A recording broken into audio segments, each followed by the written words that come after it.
Stacy. I hear you. Okay. All right.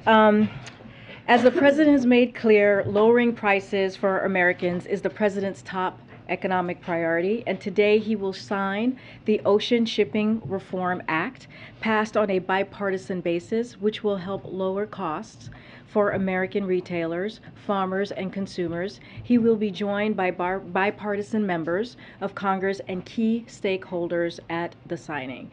In the President's State of the Union address, he called on Congress to address ocean carriers' high prices and unfair practices because rising ocean shipping costs, which are a major contributing factor to increased costs for American families. During the pandemic, ocean carriers increased their prices by as much as 1,000%, and too often these ocean carriers are refusing to take American exports back to Asia, leaving with empty containers instead.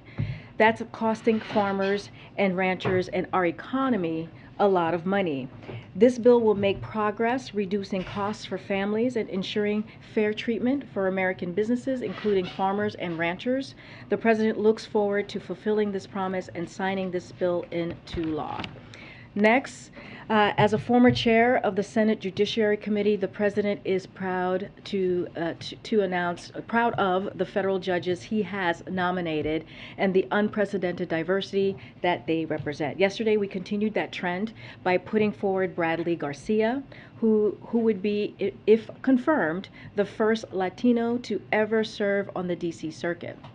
The grandson of immigrants from Cuba, Mr. Garcia's credentials are already being praised out of the gate by legal experts across the political spectrum. He has represented clients in over 50 cases before federal and state appellate courts and argued 13 cases before federal and state appellate courts.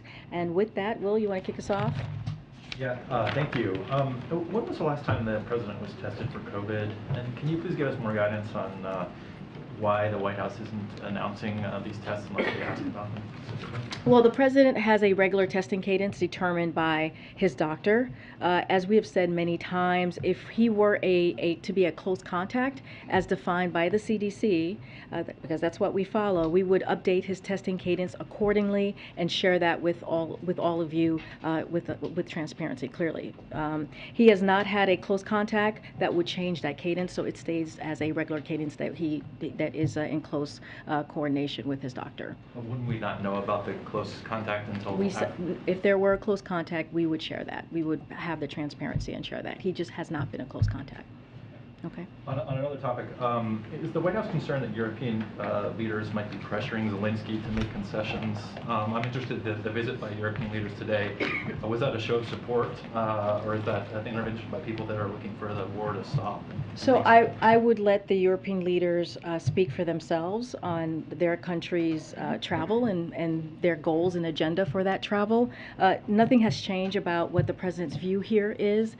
He stated it very clearly in his New York Times op-ed not too long ago, and that it is basically nothing, and he said this before, even before the op-ed, which is nothing about Ukraine without Ukraine, and that Ukraine is a sovereign country. President Zelensky is the democratically elected leader of that country, and only he gets to determine how this war ends. He gets to determine how he defines victory, and he gets to determine how the outcome will be. Go ahead. Thank you. I wanted to follow up on the military mission that captured this senior ISIS leader. Can you just sort of take us behind the scenes here a little bit? When was the president briefed? How long has this mission been under consideration? What more can you tell us about it? So I can say the operation was successful. No civilians were harmed. Nor were there injuries to coalition forces or damage to coalition aircrafts or assets. I would have to refer you to the Operation Inherent Resolve. They're the ones who ran this process, and they put out a statement, and I'll let them speak to that. Can you tell us though any more about this individual and just speak to the continuing threat from ISIS both abroad and here at home? So here's what I can say, and again, I'm going to let the Operation Inherent Resolve speak to this. It was a senior ISIS leader. I can confirm that. I just don't have more to share from here. I'll let them speak to it more broadly. And the ISIS threat? I'll let them speak more broadly since this just happened. But we'll go. Hey, Karine, the stock market is dropping again today. How confident are you that the big rate hike yesterday will tamp down on inflation? So here's what I will say is that we understand what American families are going through. As you know, this has been a priority, bringing down inflation and doing everything that we can from our perch to make that happen. We, as the president has said and he's written about, we are going to give the Federal Reserve their space to their independence to deal with the monetary policies as they have the ability to do, and it's important to do that. Many presidents before had not allowed that to be moved forward and that to happen. But because it is well established that countries with independent central banks have better economic outcomes over time, this part of our transition to stable and steady growth with lower inflation, that is the kind of economy that delivers for working families. And so we're just going to give the Federal Reserve the space to do what they need to do. And then secondly, there are reports that the U.S. Innovation and Competition Act to expand production of semiconductors could be slimmed down. What do you think about this? Would you still support a slimmed down version? Well, we appreciate, we know the House and the Senate have been working very hard to get on a bipartisan basis through the conference process. So we're encouraged by the process in that, by the progress in that, and we support an effort to find common ground, to reach a final agreement. And so the President and Congress share the same goal, which is to have something done by this summer. And so we know that companies are making decisions this summer on where to invest next year, but we know that they're currently working really hard to make sure that this is a bipartisan process. Okay. Two quick ones for you, or two subjects for you, Karine. Thank you. What is there any change in the White House's involvement in this ongoing attempt to get back to missing Americans in Ukraine, or any coordination with the Ukrainian government in trying to do so? And has the president either been in touch with or sought to speak with their families? So we can't confirm these reports. We don't know where their whereabouts are. We are working very hard to learn more about this, about these Americans who are now missing. Our hearts go out to their families during this difficult time that they're going through. It's worth repeating, and we have said this many times, that it is not the time to go to it's not the time for Americans to go to Ukraine during this time of war. The State Department has put out numerous travel advisories warning Americans not to travel there and urging Americans to leave immediately if you are. You mentioned the president's the former chairman of the Senate Judiciary Committee. He was involved in the confirmation of Clarence Thomas. There are reports this morning about his wife and her interactions with John Eastman, the attorney who was pushing the idea that Vice President Pence could do something to block the certification. And now the January 6th committee says they are planning to talk to her. Yeah. Does the president have any concern about Justice Thomas continuing to serve on the court, or would he perhaps suggest that he should recuse himself from any cases that come before it regarding January 6th? So that is something that the court has to decide. That is not for us to comment on. I can say this: we have full confidence in the Select Committee, January 6th Select Committee, and it is for them to decide how they're going to move forward on their particular process that they're going through. Does he plan to watch the hearings today or in the coming days? Well, days? I think he has said this before, and I've said this a couple days ago. He's probably going to catch it here and there. He has a busy schedule. I'm sure folks around him, his senior staff, will update him as needed. Okay, Peter. Thanks, Karine. Why is the president saying that Why is the president saying that inflation is worse everywhere but here? Because what we have seen across the globe, first of all, inflation is a global challenge, as we have said. It is caused by clearly the pandemic, this once-in-a-generation pandemic that we are coming out of, and also most recently the war that Putin started in Ukraine that has caused inflation as we look at food and as we look at gas prices. So if you look at globally other countries, and if you look at where we are economically, when you think about the Group 7, the G7, we are in a much stronger place than we are economically than the rest. And also, I did look globally though. He says that inflation is worse everywhere but here. That's not true. U.S. has worse inflation than Germany, France, Japan, Canada, India, Italy, Saudi Arabia. Well, so why is he saying that? I think what we are saying is that when you talk about inflation, it is a global thing. And it is not just about the United States. This is something that everyone is feeling because of coming out of a once in a lifetime pandemic, because of the war that Russia has started in Ukraine.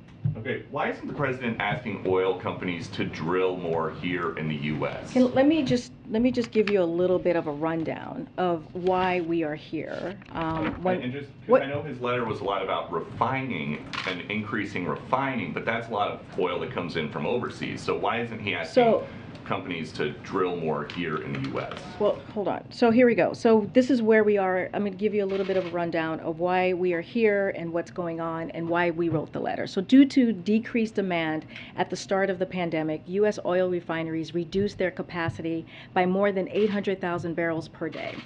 Now that consumers' demand has returned thanks to the president's recovery plan, oil refineries have still not brought refinery capacity back to the pre-pandemic level. So that is the problem, and that is what we're trying to address. At the same time, Putin's invasion of Ukraine put pressure on global supply, and gas prices have gone up by nearly $2 since before the invasion. So President Biden has taken historic actions to elevate this pressure, releasing record amounts of oil from the Strategic Petroleum Reserve and relaying the world to release oil too. That's at 240 million barrels of oil that he was able to do with his partnership. And so we are now at the highest levels of domestic production. So we actually have of crude oil since April of 2020 with an additional 9,000 approved drilling permits that remain unused, but refinery capacity needs to come back too. So that is what the problem is. We need them to actually refine the crude oil, which is not happening, and that's what we're calling on oil companies to do. Why not just drill more here in the U.S. though? Because we don't need to do that. What we need them to do is, with the oil that's out there, we need them to refine that oil so that the capacity could go up and then prices would go down, inherently go down. And so I know the president once said that he was going to end fossil fuel. Is that now off the table? No, we are going to continue to move forward with our clean energy proposal, our climate change proposal. Is that the priority? Climate change over gas prices? No, that's not what we're saying. I'm answering the question. Is his priority lowering gas prices or is it addressing climate change? First of all, you can do both at the same time. What we're trying to deal with right now is how do we lower cost for American families. And one of the things that we are seeing currently right now with oil refineries is they are using this moment that there is a war in Ukraine to actually make a profit. When there are steps that they can take so that we can actually lower gas prices for families. And so the president has taken action, right? We talked about the strategic petroleum that he's done, tapping into barrels. How much has that lowered prices? Here's the thing, Peter. If the president had not taken the actions that he's taken in the past several months, the prices that we see now would be a lot worse. It's actually blunted some of the increase that could have been. And so the president has taken action. He has been a leader. Now he's asking Congress clearly to act in certain ways, and also asking for the oil refineries to do their part and not make money off of a time of war. That's what we're talking about here. Go ahead, Peter. I want to follow up on a couple questions. First, the AP asked you, the first question out of the gates was when the president was last tested. We just didn't get an answer to that. I did. It's a regular cadence. That's what we do. We will share per CDC when he is a close contact, and he has not been a close contact. If he were a close contact, we will let you know. Again, I'm just confused because in the past you guys have always told us the date of the most recent test. So why can't you tell us the date of the most recent test? Well, right now I'm telling you he has a regular cadence. I just don't have a date to share with you, but he does have a regular weekly cadence. We trust that as soon as you find out today, your staff we will be transparent about that. But he does have a weekly cadence. I just don't have a day in front of you of when he was last tested. As soon as you go back there and find out the date, you'll share with us, you're saying? I'm not saying that. I'm telling you that he has a weekly cadence. I guess that's my question. Why has that changed? Because in the past they always told us. Well, we have always said it's a weekly cadence. We have always said that. But Jen would say it happened on Tuesday. Just yesterday he had a test, or on Sunday he was tested, it was negative.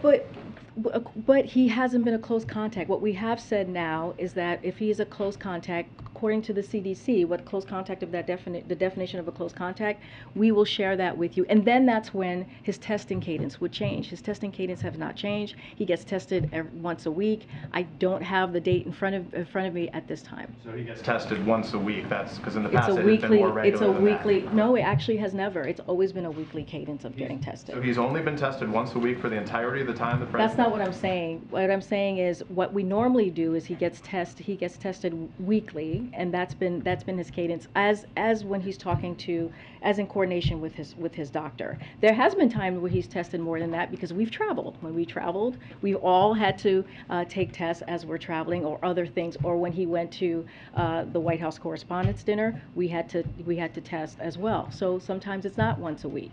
But I'm saying to you right now, it's a weekly testing cadence.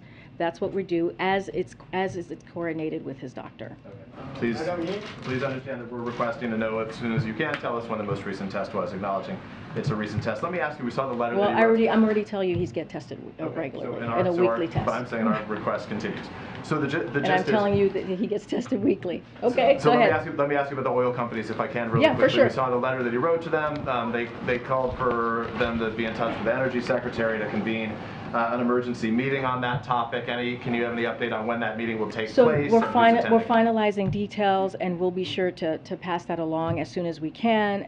The president noted in his letter what he wants to do, and what he wants to make sure is that that we create a forum so that the oil companies are able to put forth ideas. But he's willing to do everything he can using reasonable tools to get things done. And he wants them to put forward ideas, but beyond that, I think, he wrote a letter and he said, hey, I'm calling on you to do this. You said, they need to be patriotic. In real terms, what power does the president have here? How can he compel these companies beyond, in effect, begging them, asking them to do anything?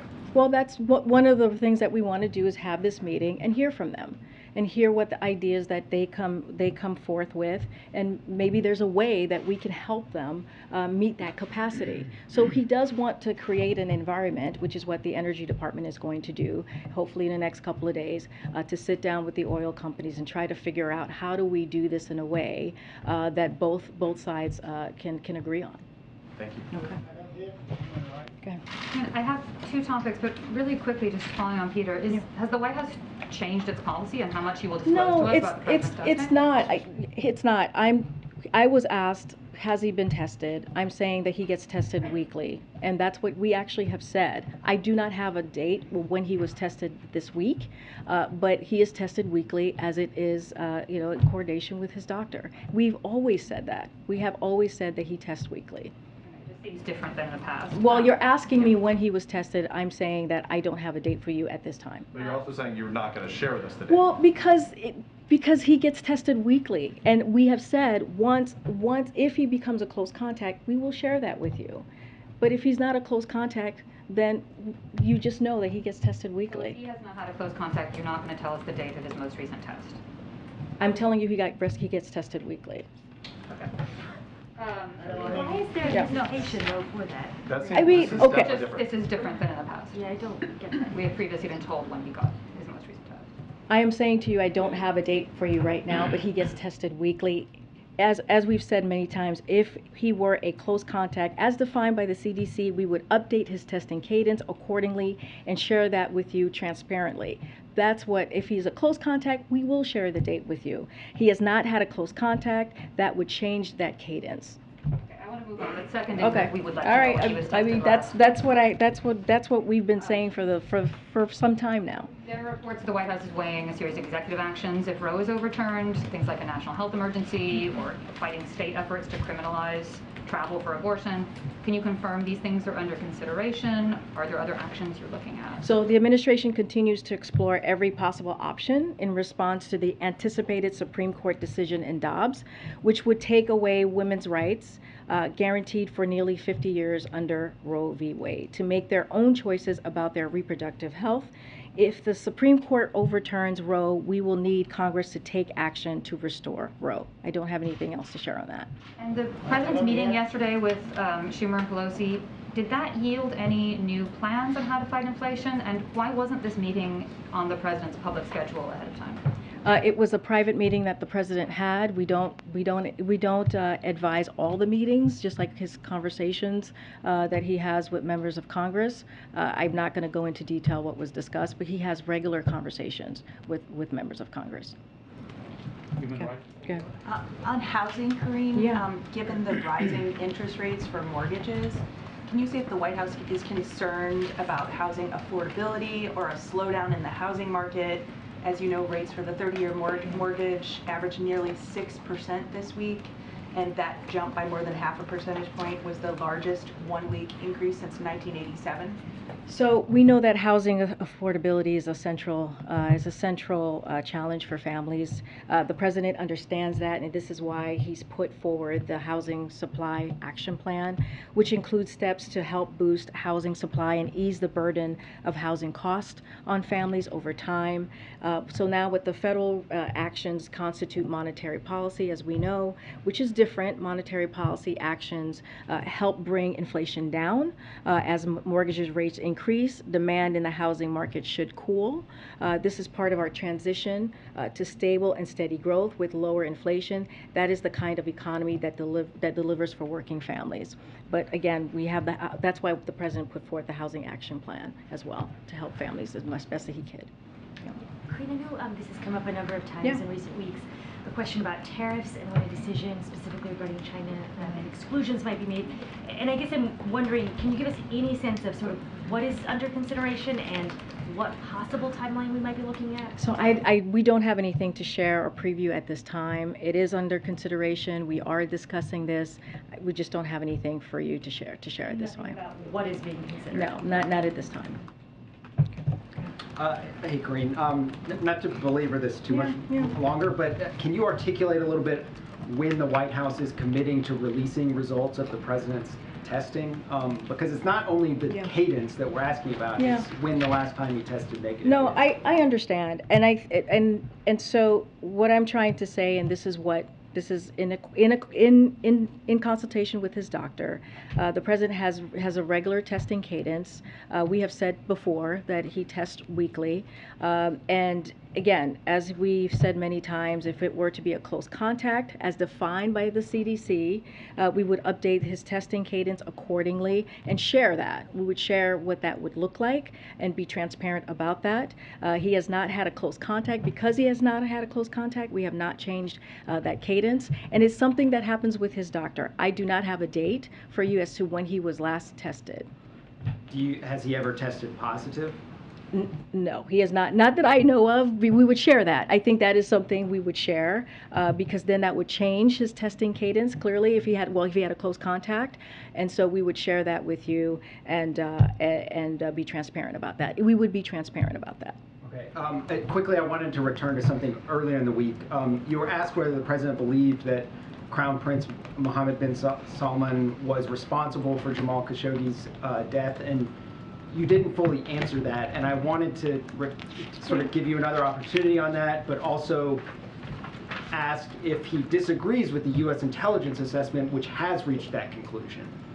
So let me just say this, as we've said many times here, the murder of Jamal Khashoggi was something that many of us around the world took very, very seriously. But I can assure you, but I can say that when the president walked into this administration, when his first year, he made sure that we had that there was a report. The report was released, and in that report, it had the Khashoggi ban, which is a visa restriction policy. He wanted to make sure that that was out there, and let me tell you a little bit about that. It allows the State Department to restrict visas for individuals who are acting on behalf of a foreign government, use tools of repression against people abroad who criticize their government. This includes those who suppress, harass, surveil, threaten, or harm journalists, activists, or other persons perceived to be dissidents for their work. And we can tell you we've used that ban 70 times. The visa restrictions applies to countries worldwide. And so that was something that was incredibly important for the president to do.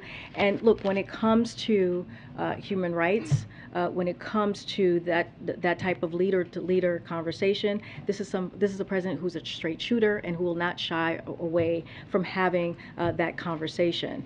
So again, we issued an extensive report on Khashoggi's murder, and we instituted that ban as I just laid out, and so that was something that was important for the president to do, and you've heard from him, and he's talked about that. But I'm still not hearing you say, yes, he agrees with that assessment that MBS authorized the killing of Jamal Khashoggi. What I can say to you is that, again, we issued this extensive report, and we imposed sanctions or visa restrictions on over 70 Saudi individuals and entities, including the Saudi Royal Guard's Rapid Intervention Force. And as we have emphasized, then it was important to reorient but not rupture relations with Saudi Arabia, and so that was something that was important to do. But we released the report. We've used the ban multiple times, and this is something that we take very, very seriously when it comes to human rights. The president will not shy away from having those conversations, especially when he is on this trip. But the executive summary of this report says, we assess that Saudi Arabia's Crown Prince Mohammed bin Salman approved an operation to capture and kill. And he released the report, right? This is a report. That assessment? I'm telling you, this is something that the president took very, very seriously, and he released that report. So clearly, he would not release that report if it is not something that he believed in, right? So yes. So, I mean, I'm trying to answer the question. All right. Follow up? Yeah, go ahead. Go ahead. Yeah. Karine, on baby formula, back on May 22nd, Secretary Vilsack said that an abatement of the shortage will be seen within the next 30 days. We're coming up on that 30-day mark. You guys keep announcing regular announcements of these flights that are coming over, millions of bottles worth of formula. But when are American families going to see, this situation resolved, an actual progress where the shelves are full once again, and this problem go away?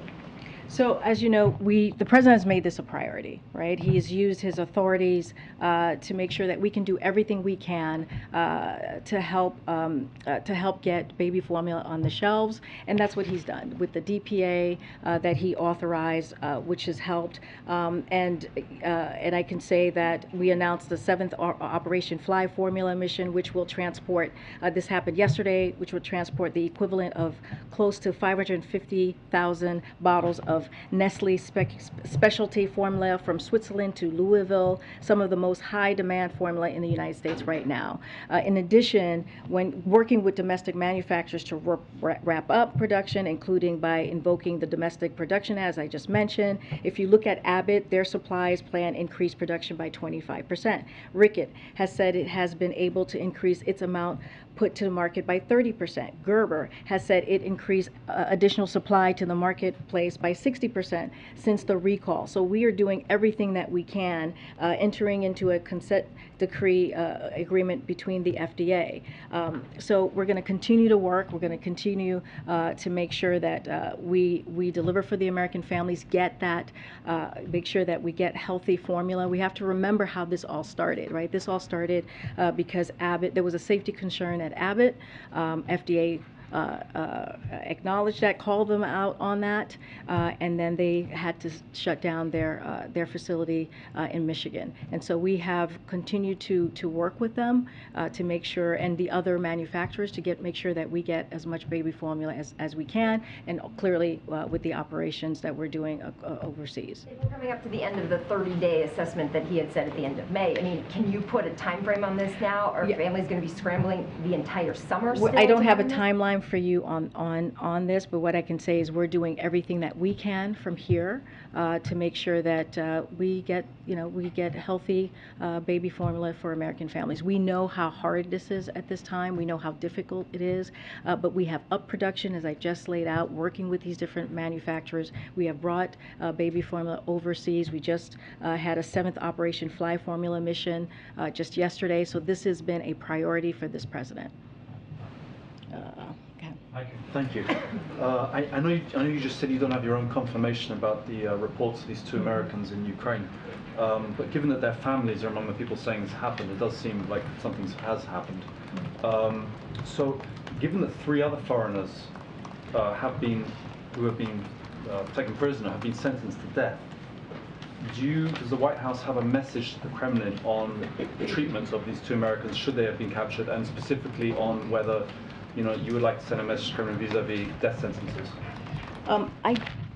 So when it comes to wrongfully detained and holding hostage Americans as bargaining chips, represents a threat to the safety of everyone traveling and working and living abroad. The United States opposes practice everywhere, and we have been very clear about that. The welfare and safety of U.S. citizens abroad is among the highest priorities of the government, and so we continue to work aggressively in trying to get back some of the wrongfully detained Americans out there abroad who are being held hostage. I don't have anything more to say on that. When it comes to the other the two who are reportedly missing, we just can't confirm that at this time. And again, our hearts go out to the family, but it's not something that we can confirm from here. There are, whether they've been taken prisoner or not, there are a bunch of Americans in Ukraine in combat and so on. Would there be consequences for Russia if they do to them what apparently they've already decided to do to 3 other foreigners? I can't speak to that at this time, but I can say it is something that we are watching, that we call out. I just don't have anything to share on what our actions are going to be. Go ahead, Ed. Go ahead, Ed. Yeah, thanks, Karine. So the Federal Reserve is predicting that GDP growth for the next 2 years will be 1.7%, under 2%, under 2% for the next 3 years. So is this what the president considers stable and steady growth? What I can tell you is that we believe that we are in a transition right now, coming out of a economic recovery, a historic economic recovery, because of the work that the president has done this past year and a half.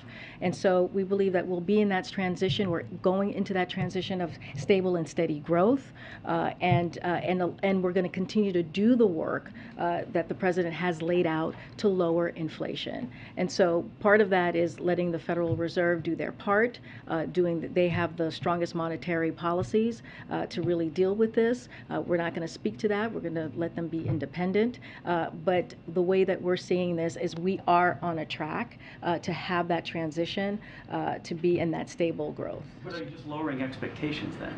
What do you mean by lowering expectation? For the economy going forward, for Americans to expect growth and see inflation come down? Well, what we're saying is that we've had this economic growth, right? We've had this historic growth because of the actions the president took with the American Rescue Plan, the bipartisan infrastructure law as well, and all of the other actions that he has taken when it comes to the economy, which has been very important to meet the moment that we were in a year ago, which we can't forget. There were 20 million people who were on insurance benefit. When we first walked in, 3,000 people a day were dying from COVID. This was a very different time. And now what we're seeing is that transition of that economic growth is going to get more stable. We saw that with the jobs report that came out about 2 Fridays ago. And so that's what we're looking at, and that's what we're seeing. That's what our experts here are looking towards too. And so, but we're also going to continue to try to do everything that we can to lower prices and to lower cost for American families as well. Wait, let me come. I'm so sorry, MJ. Go ahead. Yeah, I'm so sorry. Baby formula follow-up. The Abbott plant in Michigan has stopped production again because of severe flooding.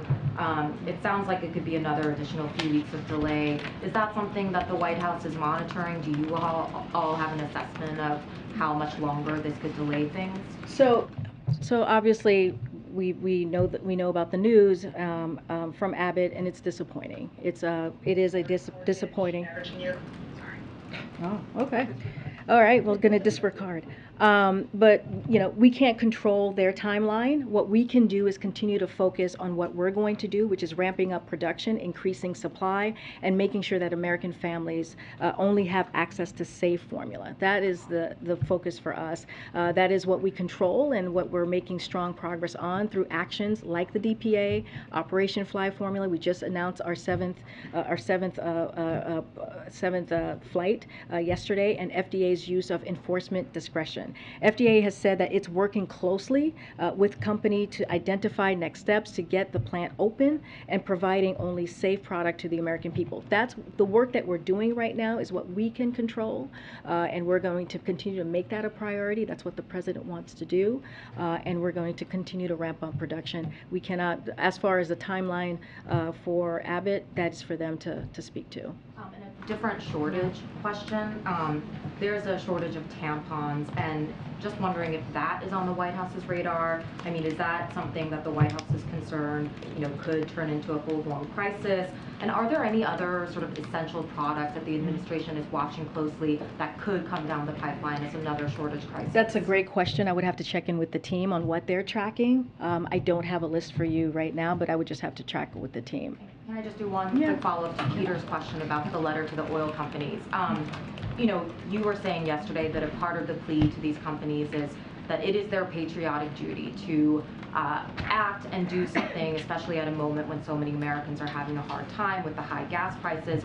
I mean, these are for-profit oil companies we're talking about, right? So does the president have any, reason to think that these companies, because of a letter from him, will behave differently? And barring that, I mean, are there any policies, regulations that he can resort to make sure that he is sort of forcing their hand? So the way the president sees this is he has to do everything that he can to make sure that he, in this particular scenario, try to make sure that we lower gas prices for the American public. He has taken actions, as we've listed out, when it comes to the ethanol 15, the homegrown biofuels, which is going to lower prices in more than 1,000 gas stations around the country. That's going to be really important. The strategic petroleum is going to be very important, and it has actually had an effect, but we're still, because of Putin's war, we're still seeing Putin's tax hike, we're still seeing $2 more of an increase per gallon since Putin started amassing his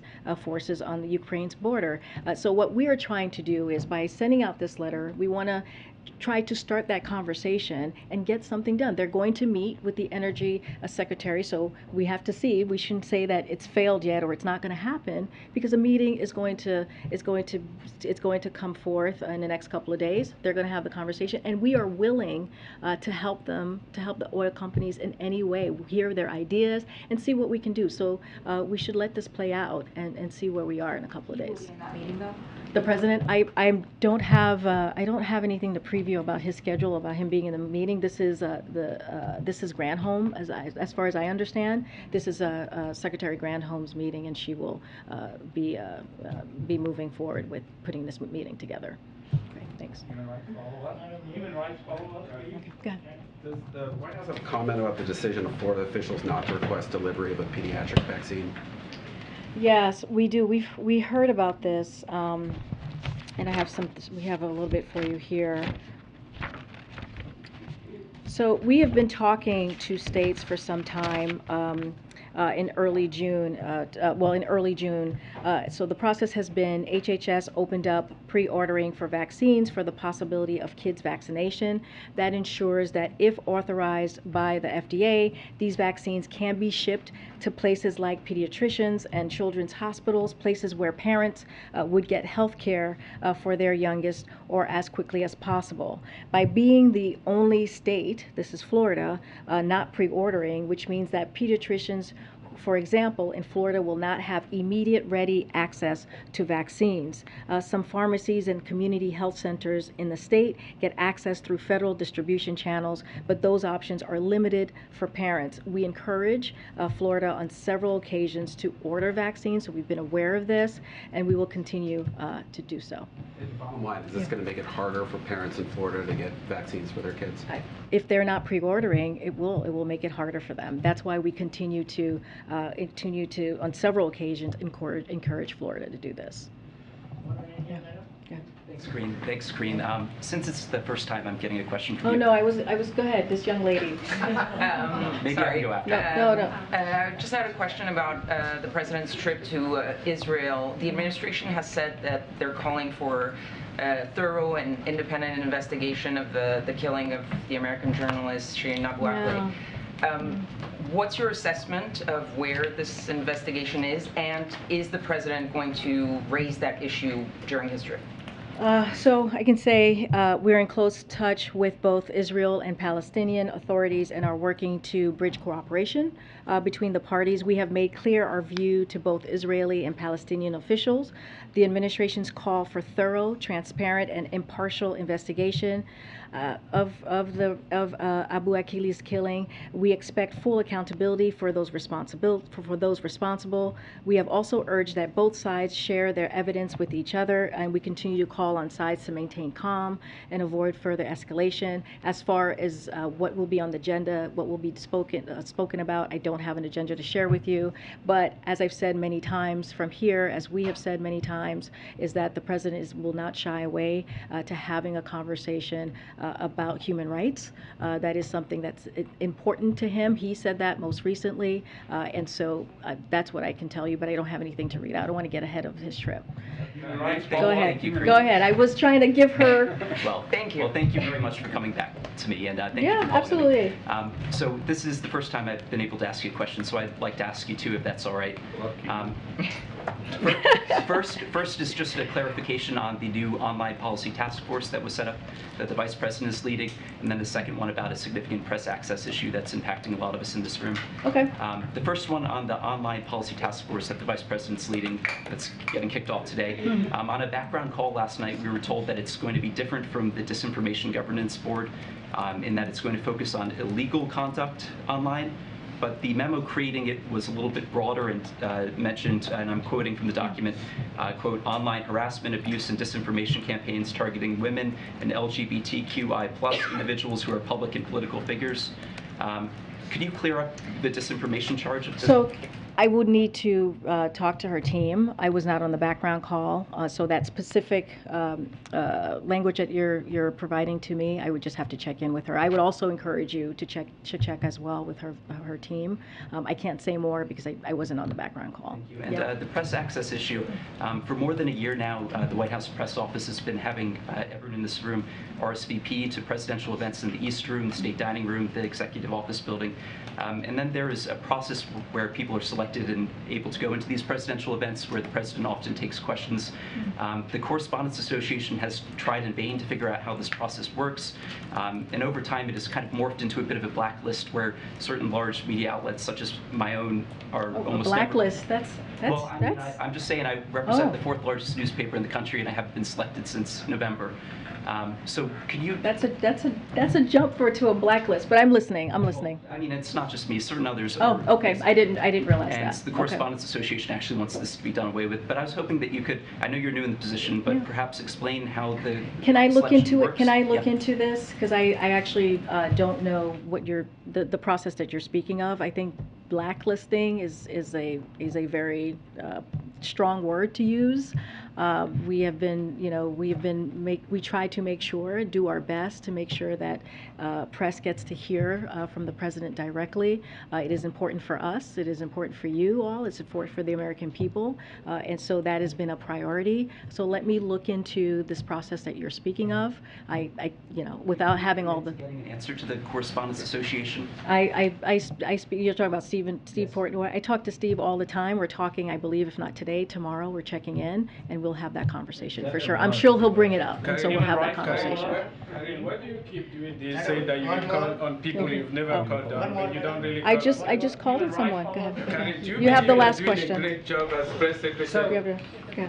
Thanks, appreciate that. So you took a question earlier about Clarence Thomas, and you said it was up to the court to decide. Yeah. And my understanding is not really up to the court to decide; it's up to him to decide. So the question is, well, no, I think the question that I got was, do we think the Clarence Thomas should recuse himself? Is that the question that you're asking? He's in the position of deciding whether he ought to recuse himself. Well, then it's up to him. I'm just saying that I'm not going to comment from here. Really was what. That's not for me to decide. And just last one on MBS. I mean, is it the White House policy to not publicly identify MBS as being responsible for authorizing the killing of Khashoggi? What I'm saying to you is that we take the killing very seriously. We put out a report. I just laid out what the Khashoggi ban actually did, just to be more the visa and what specifically the ban did, and also how we've enacted it. And this is something that we take very, very seriously. That's why we released the report. You have heard from the president directly speak about the killing of Khashoggi. The president does not shy away of having conversations about human rights with leaders. He's had them many times before, and he will continue to do that. And this is again, this is something that we take very, very seriously. Thank you all. Human rights policy. Thank you.